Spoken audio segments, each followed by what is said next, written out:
Assalamualaikum warahmatullahi wabarakatuh. Alhamdulillahilladzi ja'ala syahra Ramadan syahran 'aziman mubarakan li jami'il muslimin. Asyhadu an la ilaha illallah wahdahu la syarika lah wa asyhadu anna sayyidana wa nabiyyana Muhammadan 'abduhu wa rasuluhu la nabiyya ba'dah. Allahumma salli wa sallim ala nabiyyina Muhammadin wa ala alihi wa sahbihi wa man ittaba'ahum bi ihsan ila yaumiddin, amma ba'd. Para hadirin kaum muslimin muslimat, para orang tua kami, wabil khusus kepada para pengurus masjid yang sama-sama kita cintai, al-muqarrabin. Tadi ada beberapa jamaah yang sudah keluar masjid.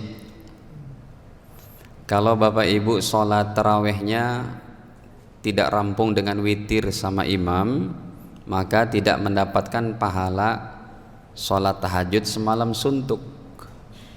Jadi yang keluar suruh masuk lagi, itu panggil. Dalam hadis Imam Tirmidzi, siapa yang qiyam Ramadan rampung bersama imam sampai witir, maka kata Rasul, seakan dia mendapat pahala sholat tahajud semalam suntuk. Pernah nggak kita sholat tahajud semalam suntuk? Nah, caranya ini Ramadan inilah diobral pahala oleh Allah Subhanahu wa ta'ala. Bapak Ibu, tematik malam ini sangat menyeramkan. Perjalanan arwah ketika terlepas dari jasad. Tapi sebenarnya serem nggak serem sih akan kita hadapi semua. Betul? Ada yang mau duluan?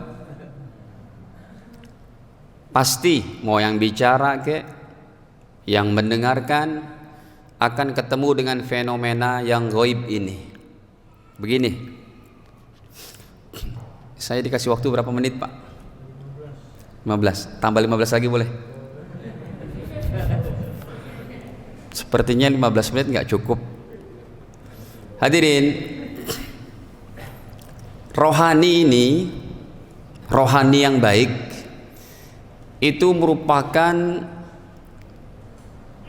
tujuan utama perjuangan para nabi, tujuan utama perjuangan para ulama, tujuan utama disempurnakannya Al-Quran, tujuan utama diperintahkannya sholat, tujuan utama diperintahkannya kita puasa, diperintahkannya kita haji, umroh, dan semua daripada kewajiban. Tujuan utama rohani menjadi rohani yang baik. Rohani baik, roh jiwa baik yang keluar akan sesuatu yang baik. Kita semuanya Bapak Ibu, baik yang muslim atau yang non muslim, baik yang masih hidup atau yang sudah berada di bawah tanah. Apa artinya? Ya, sudah mati. Baik yang terlahir sejak zaman Nabi Adam sampai hari ini, sampai nanti hari kiamat, semua sudah beriman kepada Allah di alam arwah. Ini dulu dipahami. Dalilnya Pak Ustadz, dalil dulu. Ya. Surat ke-7 Al-A'raf pada ayat ke-172. Wa idh akhadha rabbuka min bani adama min dhuhurihim dzurriyyatahum wa ashhadahum ala anfusihim alastu bi rabbikum qalu bala syahidna an taqulu yaumal qiyamati inna kunna an hadza ghafilin. Di akhirat enggak ada alasan lagi, kata Allah. Allah firmankan bahwa ingatlah ketika Allah telah keluarkan kalian semuanya anak keturunan Adam, manusia, mau hari ini muslim atau non muslim, Allah sudah ambil perjanjian ketika mereka dikeluarkan dari sulbi anak Adam, bapak ibu mereka di alam arwahnya. Allah saksikan, alastu bi rabbikum, bukankah aku Tuhan kalian, kata Allah. Semua menjawab, qalu bala syahidna, betul ya Allah, engkaulah Tuhan kami. Ini yang berkata Nabi Adam, Nabi Nuh, Nabi Saleh, baginda Muhammad SAW, sahabat-sahabat yang mulia. Yang begini pun menyaksikan keesaan Allah. Abu Jahal, Abu Lahab, Abu Janda masuk Pak, Abu Janda menyaksikan juga. Semua manusia, Qarun, Fir'aun, Haman, Namrud, semuanya hadirin. Mau kaum-kaum yang dilaknat dalam Al-Quran, semua sudah beriman kepada Allah di alam arwah. Kaum Samud, kaum Saba, kaum Ad, kaum Soleh, ini dipahami dulu. Sudah paham Bapak Ibu? Sudah paham? Dari mana saya bisa tahu Anda sudah paham? Mesti ada tanya jawab. Gampang, semua manusia beriman kepada Allah di alam arwah. Buka surat Al-A'raf ayat 172. Gak main-main pembahasan ini, sangat basic ya. Pembahasan yang cuma 15-20 menit ini sangat basic. Semua manusia sudah beriman kepada Allah di alam arwah. Jadi sekarang kita sedang memegang keimanan ini, sebenarnya estafet keimanan. Karena kita sudah beriman kepada Allah di alam arwah. Makanya setiap bayi, anak non muslim yang lahir meninggal surga. Kenapa? Karena belum diajarkan agama ayah bapak ibunya. Hadis Sahih Bukhari Muslim, kullu mauludin yuladu alal fitrah. Setiap bayi lahir dalam keadaan fitrah beriman, fitrah Islam, dalam keadaan suci. Fa abawahu yuwahidani, bapak ibunya yang jadikan dia Yahudi, au yunassirani, yang menjadikan Nasrani, au yumajjisani, atau yang menjadikan dia Majusi, penyembah matahari. Jadi Bapak Ibu, sekarang kita sedang memegang estafet keimanan, bukan beriman yang baru. Kalau ada mu'alaf baru masuk Islam, Pak, sebenarnya Anda sudah beriman di alam arwah, bukan iman yang baru. Nih dalilnya Al-A'raf 172. Hadirin lagi, para jemaah, ini kok sudah habis suaranya.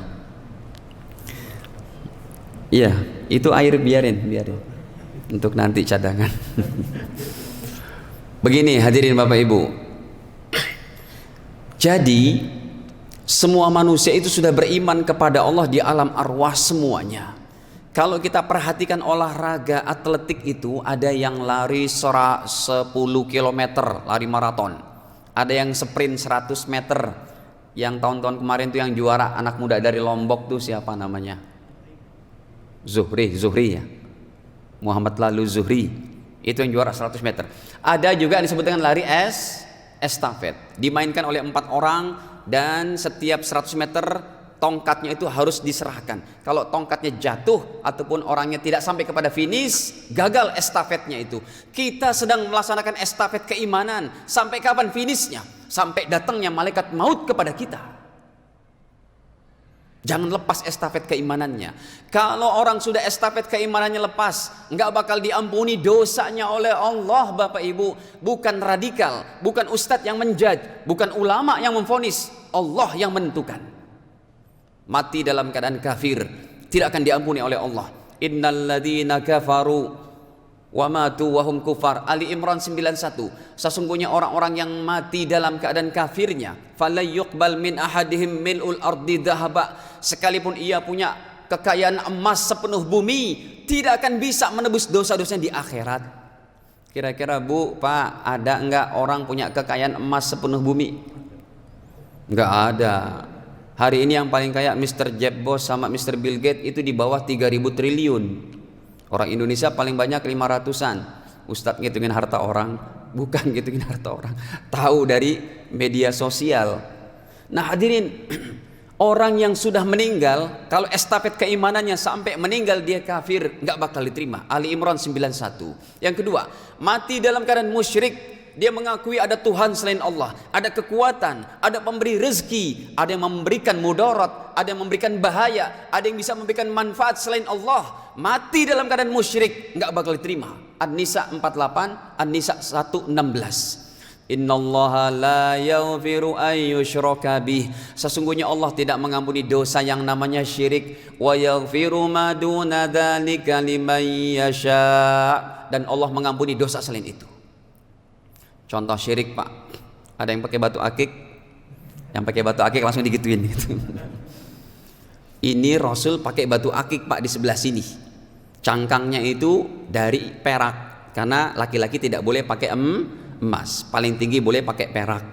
Kemudian batunya itu dari Farsi, beliau pakai di sebelah jari kelingking tangan kanan. Rasul pakai batu akik. Tapi kalau Anda pakai batu akik, meyakini ini batu akik saya bisa menaikkan pangkat saya, bisa melancarkan bisnis saya, bisa menjauhkan dari penyakit-penyakit, syirik.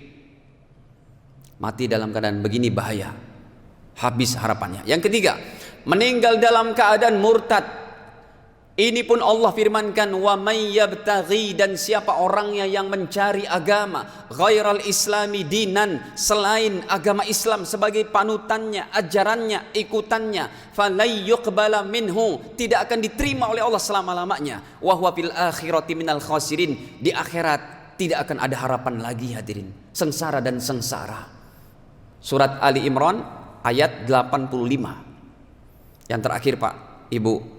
Tapi belum selesai nih pembahasannya. Mas Budi mana sih? Di belakang ya?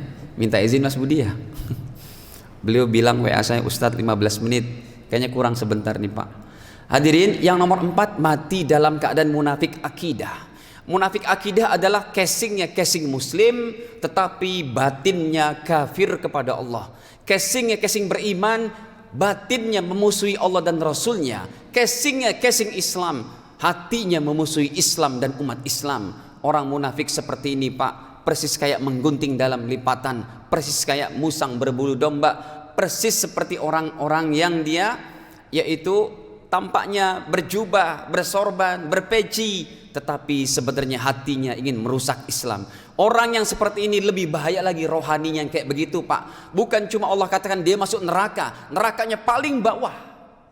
Ali surat apa? An-Nisa surat keempat ayat 145. Innal munafiqina fid darkil asfali minan nar. Sesungguhnya orang-orang munafik itu berada pada neraka paling bawah. Contoh gampang munafik, ibu-ibu ada kaleng kongguan, isinya rengginang, disediakan tamu. Si tamu udah mau ngambil wafer, biskuit yang lain, pas dibuka rengginang. Ini biskuit munafik namanya. Jangan sekali-kali ya, Bu. Kalau kaleng regal, kaleng rengginang, kaleng denko udah habis, diisi benda lain, disuguhin tamu, itu namanya mengecoh tamu. Kalau di rumah saja udah nggak amanah, bagaimana di DPR MPR kan gitu. Di rumah udah nggak amanah, mengecoh tamu, bagaimana di luar itu. Para jemaah dirahmati Allah, ya. Jadi ini penting pembahasan kita. Sekarang kita masuk kepada hadisnya. Nomor 18.534. Nomornya saja sudah 3 kali Sahih Bukhari, 18.534, tentang arwah kita keluar dari jasad. Bapak Ibu, ada 2 perkara arwah keluar dari jasad. Yang pertama, secara syariat zohir, si jenazah dimandikan, dikafankan, disolatkan, dikuburkan oleh orang-orang yang masih hidup saat itu, anak, istri, suami, keluarga, tetangga, Pak RT, DKM masjid dan sebagainya, handai tolan family dan sebagainya. Tetapi Bapak Ibu harus ketahui, di sebalik itu ada daripada prosesi secara gaib. Kalau orang itu imannya baik, maka ketika orang beriman ini yang nyawanya akan dicabut oleh malaikat maut, Allah kirim ribuan bahkan miliaran malaikat, bukan cuma ribuan, miliaran malaikat mendatangi orang ini. Kemudian juga mereka membawa kain kafan daripada kain kafan surga, membawa minyak wangi daripada minyak wangi surga. Malaikat maut dan miliaran malaikat pengiring datang dengan wajah yang putih berseri sebelum dicabut nyawanya orang yang soleh, orang yang rohaninya baik, penuh dengan kandungan iman, penuh dengan kandungan ibadah, ketaatan, sholat, puasa, tawadu, jauh daripada sifat ujub, sombong, ria, pembohong, dan yang lainnya hadirin. Maka malaikat maut datang kepadanya sambil berkata, ayyatuhan nafsut thayyibah, wahai jiwa yang baik, wahai jiwa yang penuh dengan ketaatan kepada Allah, ukhruji ila maghfiratin minallah wa ridwan. Aku cabut nyawamu untuk supaya kamu kembali kepada Allah, mendapat ampunan dan keredoannya. Kemudian mengalirlah nyawa orang beriman yang soleh tadi. Ketika dicabut nyawanya seperti satu botol dituangkan airnya, lembut seperti itu mengalirnya. Setelah mengalir seperti itu hadirin, nyawanya dicabut oleh malaikat maut. Allah perintahkan, letakkan hambaku yang soleh ini, rohaninya yang baik, di dalam kain kafan yang sangat harum dengan minyak sangat harum dari surga. 360 derajat kebalikan kalau orang itu tidak punya keimanan, hatinya tandus daripada keimanan la ilaha illallah. Yang berikan makan Allah, yang berikan bisnis Allah, yang melancarkan pekerjaannya Allah, yang berikan kesehatan Allah, yang berikan anak istri Allah, yang berikan nafas dia Allah, yang mengizinkan setiap daripada organ tubuhnya berlaku dengan baik fungsinya Allah, nyembahnya kepada Tuhan yang lain, enggak bakal Allah ampuni dosanya. Makanya tadi saya katakan pembahasan kita sangat basic. 360 derajat. Orang yang seperti ini malaikat maut nampak wajahnya sangat hitam legam. Bukan cuma malaikat maut, miliaran malaikat datang dengan wajah sudul wujuh. Wajahnya sangat hitam legam. Berbalik sama orang soleh ini, wajahnya putih berseri. Sambil mau cabut nyawanya ditarik seperti seonggok besi daripada tumpukan wol basah, kata Nabi. Ini hadisnya sahih ya, 18.534. Kemudian malaikat maut ketika mau mencabut, beliau berkata dulu, ayyatuhan nafsul khabisah, wahai jiwa yang busuk, wahai jiwa yang menjijikkan, wahai jiwa yang tidak mau beriman kepada Allah Ta'ala. Kemudian Allah katakan tidak boleh dia diberikan kain kafan surga, minyak wangi surga, tetapi ambillah kain karung goni yang busuk, yang mau menjijik, yang bau sangat menjijikkan. Maka setelah dicabut nyawanya itu seperti seonggok besi dicabut dari tumpukan wol yang basah, diletakkan ke kain goni yang sangat busuk itu. Orang beriman yang soleh hadirin, setelah dilipat dengan kain kafan nyawanya, ini bukan proses secara syariat. Syariat secara zahir, anak istri keluarga yang memandikan mengkafankan. Ini secara ghaib. Ini proses secara ghaib ketika nyawa sudah terlepas dari jasad. Akhirnya dibawalah ke langit pertama, kedua sampai langit ketujuh. Miliar-miliar bahkan triliun malaikat di langit pertama berkata, wahai malaikat maut, gerangan apa yang engkau bawa? Kami tidak pernah mencium bau semerbak yang begitu hebat seperti ini. Ini bau nyawa siapa? Wahai para malaikat, ini nyawa orang soleh. Dibanggakan oleh malaikat maut. Dibawa ke langit kedua, ketiga sampai malaikat muqarrabin. Ini persis nih masjid muqarrabin. Jadi muqarrabin itu Pak, derajatnya lebih tinggi dari orang soleh. Makanya jamaah muqarrabin jangan cuma jadi soleh, harus lebih dari itu. Tanggung jawab di akhirat. Gimana Pak, ganti nama masjidnya? Tidak usah. Hadirin, muqarrabin ini lebih tinggi daripada orang-orang soleh. Makanya para ulama punya kaidah, hasanatul abror, kesolehan kebaikan orang-orang soleh. Ya, itu sayyiatul muqarrabin. Bagi orang yang muqarrabin, bagi mereka adalah dosa. Saking tingginya derajat para wali ini muqarrabin. Malaikat di langit ketujuh, para malaikat muqarrabin semua berkata, ini harum sekali nyawa siapa. Sampai langit ketujuh, Allah berfirman, uktubu kitaba abdi fi illiyin. Wahai para malaikatku, malaikat maut, letakkan nyawa hambaku yang soleh ini di satu kitab namanya Illiyin. Jadi kalau kita meninggal dunia Bapak Ibu, langsung nyawa kita digabungkan dengan nyawa Sayyiduna Muhammad SAW, dengan baginda Adam, dengan orang-orang soleh terdahulu. Nggak bakal nyawa kita bertemu dengan Fir'aun, Qarun, Haman, Abu Jahal, Abu Lahab dan CS-nya. Pertahankan rohani yang baik ini. Kemudian berbanding kebalik hadirin, orang yang tidak beriman tadi dibawa ke langit pertama saja, semua malaikat di langit pertama menutup hidungnya. Wahai malaikat maut, ini bau busuk apa yang kau bawa? Ini nyawa orang yang rohaninya tidak ada keimanan, enggak ada amal soleh. Allah katakan, jangan dibukakan pintu langit pertama, kedua, ketiga sampai ketujuh. Allah firmankan, uktubu kitaba abdi fi sijjin. Lemparkan nyawanya ke dasar bumi ketujuh, tempat penyimpanan, kitab tempat penyimpanan nyawa orang-orang kafir, namanya sijjin. Boleh lagi Pak, belum selesai hadisnya. Tuh kan, kelamaan ya Pak ya. Hadirin, singkat cerita, akhirnya Allah perintahkan, wahai malaikat mautku, letakkan nyawa orang soleh ini di kuburnya, karena keluarganya handai tolannya sudah membawa jenazah ke kuburan, udah dikafankan, disolatkan, dimandikan, dikafan, disolatkan, sudah dikuburkan. Sekarang letakkan nyawanya itu secepat kilat, secepat daripada mata berkedip, langsung diturunkan ke jasadnya untuk mendapatkan pertanyaan malaikat Munkar dan Nakir. Munkar Nakir pun wajahnya putih berseri sambil berkata, wahai hamba Allah, man rabbuka wa ma dinuka wa man nabiyuka wa ma ilmuka. Wahai hamba Allah, siapa nabimu, siapa Tuhanmu, apa agamamu, ini Nabi Muhammad siapa, kemudian apa ilmumu. Dijawab dengan lancar, Tuhanku Allah, Nabi Muhammad nabiku, agamaku Islam. Dia menjawab dengan lancar hadirin, sehingga Allah katakan, wahai malaikatku, ganti itu kain kafannya yang semeter cuma 60.000 atau 30.000, ganti dengan baju dari surga.